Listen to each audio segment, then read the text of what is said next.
Welcome to the Open Era Podcast. My name is Devang and I'm joined, as always, by Mr. Simon Bushell for another edition of Open Era Gold, the series that is sweeping the world. Simon, we're going through our favorite matches of the year 2023.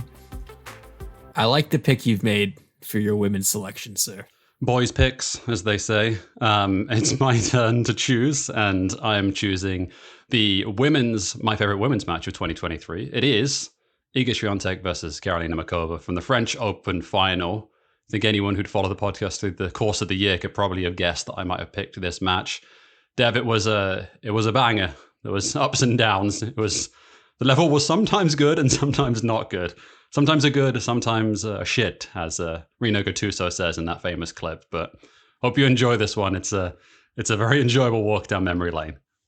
So let's talk about it. Karolina Muchova challenging Iga Swiatek in the final of RG 2023. Simon, you mentioned in the preamble how this match was not a typical one in many ways, but the level kind of dipping and soaring at various times, but it also produced some of the stupidest opinions I think I've ever seen on social media regarding a tennis match. So for that, it is permanently etched in my brain. And also because we got one of the signature Iga Swiatek moments in a career that is already going to go down in the record books. And it's thanks in a large part to how great Karolina Muchova was on this day. If anyone's wondering why I picked this, right, you shouldn't be shocked that I chose this one, by the way, if you do listen to the podcast. It's got two of my favorite players in it, and it's the French Open final. There's tons of things to say about it. It was a wild three setters. It had the French crowd sometimes behaving themselves and sometimes not. It had some incredible shot making, and god damn, it had some terrible points in here as well. That like truly shambolic for a French Open final. But it was really, really fun to sit down and relive this one. Well, and I think to set it up, Simon, the semifinal between Muchova and Sabalenka felt like that was probably the match of the year. And it felt like a match that we probably would not stop talking about for a long time. And it also led a lot of people to disseminate those bad takes, like I mentioned, because I think the idea is that we were supposed to see Sabalenka versus Iga here, right, Simon? That was the match that we wanted to see with this newly christened Big Three, and the fact that we had that epic in Melbourne just a few months earlier in which Sabalenka featured. It felt right that she would be in the final against Iga on Iga's home turf or Iga's preferred surface, but that wasn't meant to be. And because it was so one-sided early on in the final, we had a lot of people pining for Sabalenka here, Simon. And I will admit, in that first set, so was I, because it wasn't that great. Yeah, I think that's true. Just to give some background here. First of all, shout out to Joe Tanzi. I'm going to read this just because it's, in a world of filler and in a world of not tight journalism, every single point that's made at the start of this article in the preview of this final is fucking gold, Dev. Iga Swiatek will go after her third French Open title in 4 years on Saturday against Karolina Muchova. The top-seeded Pole has not dropped a set on her favorite surface and should be heavily favored to beat her unseeded Czech opponent. Swiatek was tested in the second set of her semi-final match against Beatrice Haddad-Maia, but she parried through a tiebreak to keep her perfect record in Paris on clay. Muchova advanced to the final through a three-set battle with number 2 Anya Sabalenka. Muchova made 3 previous Grand Slam quarter-final appearances before the 23 French Open, but she'd never reached the semi-final in one of those events. Saturday's women's singles final will mark the first time Muchova plays in a major title match, but she can draw on some previous results to challenge the top seed. Muchova is coming off a win over the number 2 player in the world, and she owns a 1-0 record, a head-to-head record against Swiatek. There's nothing wasted here, Dev. I've got everything that I need to know before going into this final. You set it up perfectly. Whenever you see that, heart out. Good stuff. Well done, everyone. Yeah. Yeah.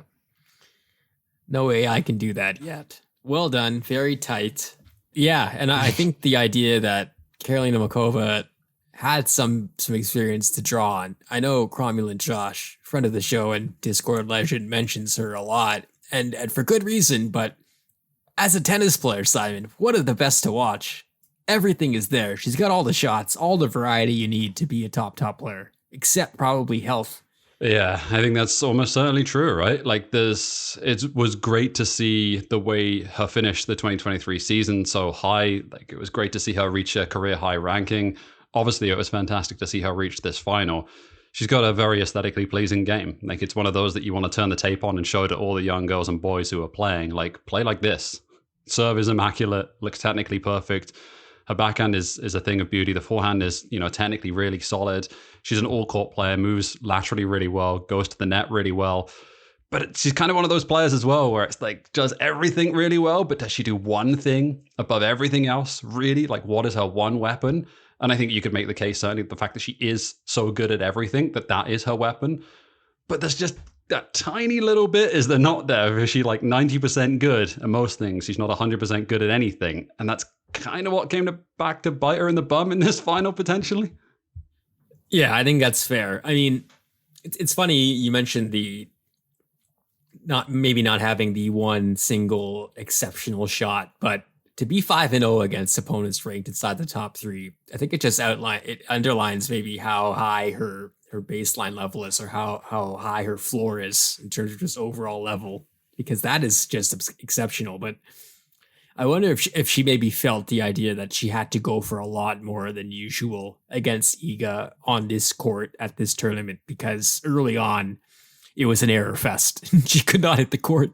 I mean, Swiatek does that to players though, does she not? Like she is so explosive. Her movement is so incredible. Like we don't need to say this, right? But like the backdrop to this from the Swiatek side is that she beat everyone. She blew the doors off literally everyone in this tournament, including Coco Gauff in the quarterfinals, and never got close to her.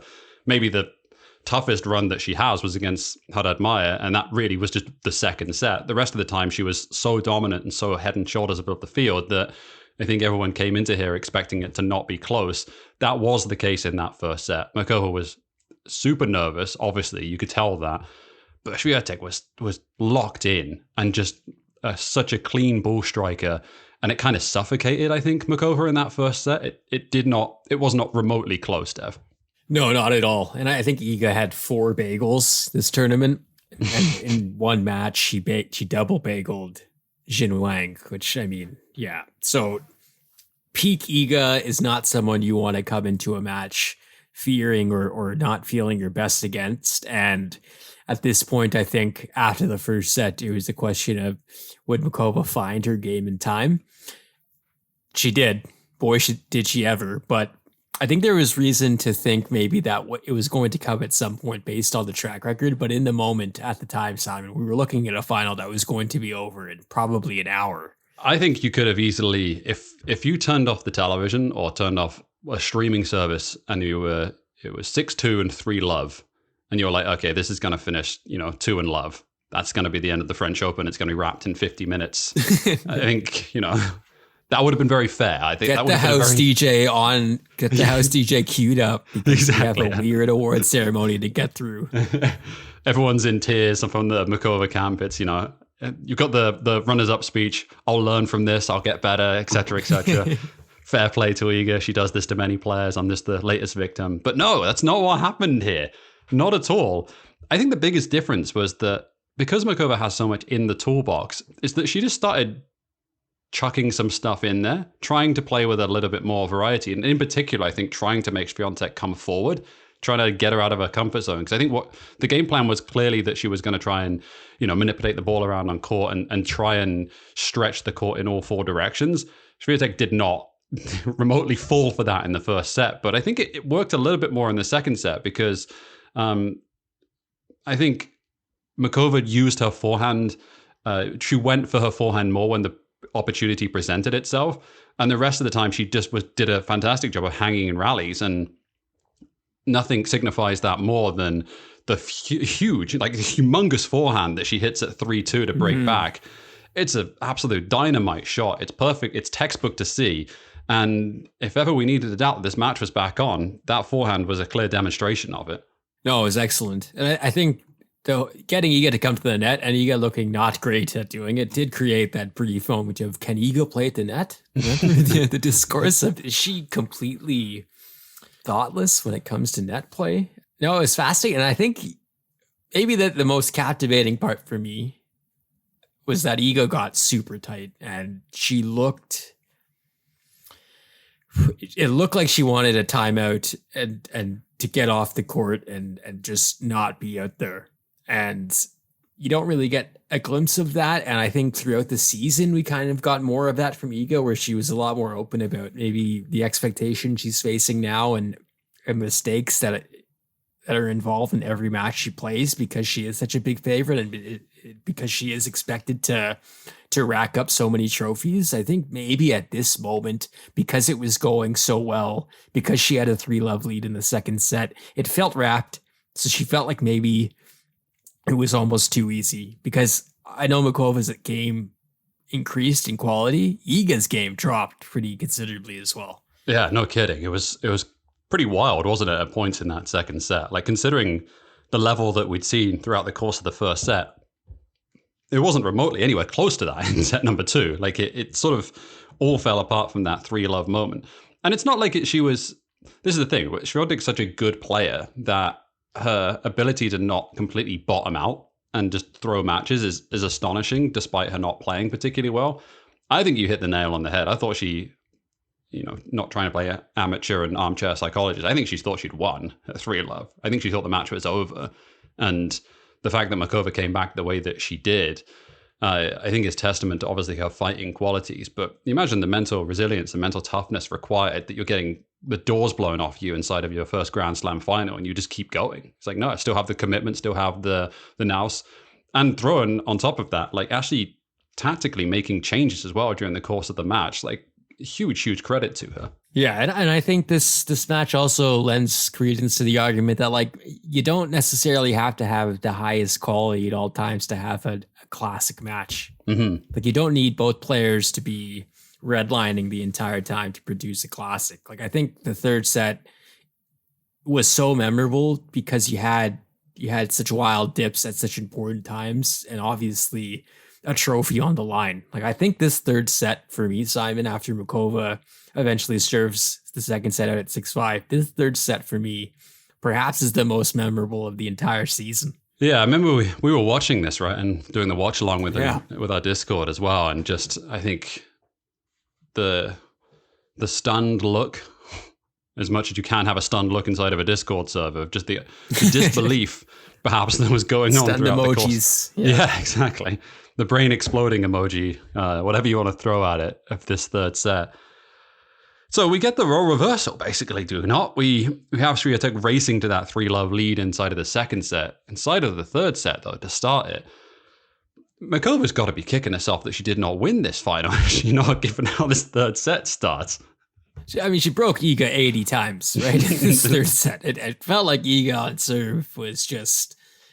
Nothing was there. She lost her fastball, did not have confidence. In fact, I think both players on serve really were not liking their chances at all. I think Iga, to her credit, continued to come to the net, but boy, it didn't look smooth at all. Like, I think, again, seeing exceptional talents and people who are otherworldly struggle and needing to find a new solution and find a new way when they don't have it is fascinating to me. And I think because Iga's been so open about the mental side of the game, it felt like we were problem solving along with her in this match when it looked like it was really going to shit. Because at several times I thought she had lost this match in the third set, Simon. And to your point, Muchova not winning this title, I don't know how it doesn't keep you up at night.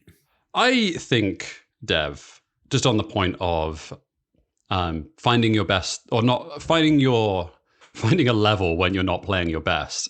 I think my opinion on this has changed so much in the course of, even since we've been recording this podcast, of me romanticizing, and I think more broadly, a lot of people romanticizing the idea of technique and aesthetics and all this sort of stuff. And I'm aware of the absurdity of me talking about that in a Karolina Muchova match. But the fact, it wasn't until I heard someone basically saying, like, from a tennis player's perspective, like, don't worry about it. Like, does the ball go in? Does it go to the place that you want it to go to? And does the shot that you had in your brain happen?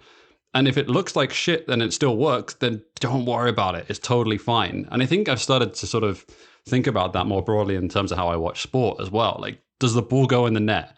Yes, no. Okay, if it does, then that's good. Like, extend that metaphor as far as you want. Like, and I know you have to have a certain degree of ability to be able to do that, but at the same time, it doesn't matter. Like, as long as your results are good, then fucking go for it. And that's kind of how I feel about Iga's net play as well. It does not look good, but it works just about. Yeah, and I think the fact that it looked awkward a lot, super weird, because like you're watching Iga Swiatek unload the craziest forehands on either side of the tour, like in terms of pace and spin, and to see her not feel comfortable in the court is a bit jarring.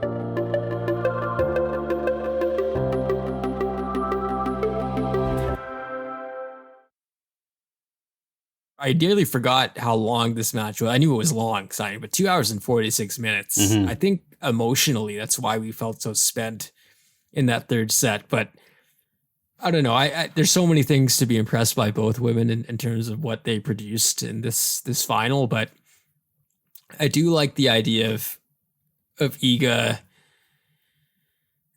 digging deep and finding a way when she doesn't have her A game, but also having her A game at really important points in this match as well. Like I don't want to make it sound as if Iga was like clumsily finding a way as if she couldn't do anything right. I think we had a smattering of just classic points mixed in with the nerves and the double faults and the errors. I think that's basically the story of this third set, isn't it? Which Muchova breaks a 2-love. Swiatek levels, Muchova breaks again for 4-3, and you really think that's probably it. And then, just out of nowhere, out of junk and out of nonsense during the course of this third set, Iga goes on a run where she wins like 15 points in a row and just wraps the match up. That's the crazy thing. I think Muchova thinks she's in it, and the level's not great from both players. And then just this eruption of talent and a locked-in Swiatek just blows her away, like absolutely blows her away. And it's the testament of finding your best stuff when you need it to get across the line, because at 4-3 we're all thinking, oh god, this is a contest, and then it just wasn't. It just wasn't after that, and that's amazing to see happen in real time. I think Tumani Carriel said it perfectly in his match report. Quote, the match had been frantic for 90 minutes, but as the finishing line approached, Swiatek found clarity. She locked down her game, returning spectacularly well and refusing to offer up cheap errors. And she tore through the final 3 games of the match to reach match point on Muchova's serve. Feels weird to say this, but it also feels right that this ended on a double fault, by Muchova, Simon, because to say this was a classic, I think it was. And again, this third set stayed with me for a very long time, but it was a strange match. It was not normal. And to end on a double fault felt strangely apt. Yeah, it was dramatic. I think that's how I'd describe it. It was dramatic. It had tons of storylines in it. It was enjoyable without points being good. And I think that's the mark of a good tennis match as well, is that it doesn't always have to be the highest quality, as long as it continues to be as long as you're invested in it, and as long as it continues to offer interesting narratives throughout the course of it. And boy, did this one do that. Where do we leave it? Iga had a pretty good season, Simon, overall. What do you think? I do think it's